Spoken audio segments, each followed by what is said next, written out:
L'idée est la suivante, c'est que lorsqu'une entreprise multinationale établie en Belgique déclare ses profits, elle a une discussion avec le ministère des Finances sur le point de savoir quelle partie de ses profits doivent être taxés en Belgique. Et le raisonnement, si on peut appeler ça un raisonnement, c'est qu'une partie des profits de ces multinationales résulte d'une valeur de la marque, par exemple, ou de programmes de recherche qui ne sont pas exécutés en Belgique, et donc cette partie des profits doit être immunisée en Belgique. Alors, déjà le concept est un peu discutable, mais alors allez donc évaluer quelle partie du profit de McDonald's ou de AB InBev qui fait de la bière doit être taxée en Belgique et quelle autre pas. Et lorsque nous sommes allés rendre visite au ministère des Finances belge, on leur a demandé, tiens, et comment est-ce que vous faites d'abord pour calculer? Et là, on a eu des explications assez fumeuses, je dois dire. Et alors, le plus rigolo, c'est quand on leur demandait, tiens, et alors vous faites en sorte que vous vous assurez que la partie non taxée en Belgique est bien taxée ailleurs. Ah non, vous comprenez bien, nous ne sommes pas la police fiscale mondiale. Et donc, nous décidons souverainement de la partie qu'on taxe et le reste advienne que pourra. Je comprends évidemment qu'ils ont eu une certaine difficulté à expliquer tout ça à la Commission. Donc, en fait, ce sont des cadeaux fiscaux à la tête du client.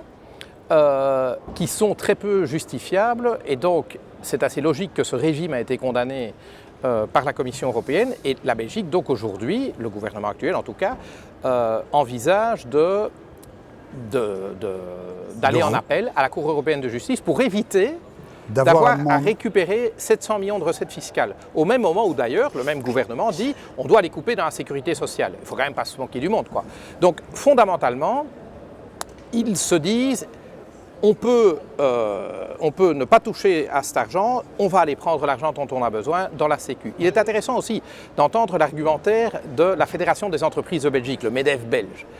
Ils disent, enfin, écoutez, vous comprenez bien, les entreprises, elles pensaient qu'elles étaient dans leur bon droit, on ne peut pas revenir en arrière, alors peut-être que demain il faut changer les choses, mais enfin, vous comprenez bien, on ne peut pas aller leur demander les 700 millions d'euros parce que c'est un engagement qui est pris. Mais j'entends la même Fédération des entreprises de Belgique ne pas s'insurger et en fait réclamer qu'on revienne sur des législations sur les prépensions, sur les pensions, sur l'indemnisation de chômage, et là que des citoyens soient victimes d'un changement, d'une rétraction de promesses de la part de l'État, ça c'est pas un problème. Mais quand c'est les entreprises, quand c'est les actionnaires, pour le dire simplement, quand c'est les 1%, alors là c'est un problème. Et on voit alors évidemment la brutalité, je trouve, d'un gouvernement de droite qui en fait ne se cache même pas de faire le jeu d'une minorité, mais s'est fait taper sur les doigts par la Commission et donc je suis vraiment curieux de voir la suite des opérations parce que vont-ils oser aller à la Cour européenne de justice et s'ils y vont-ils être capables d'avoir une explication plus crédible face aux juges de Luxembourg qu'ils n'ont eu face à la Commission européenne à Bruxelles? Curieux de voir.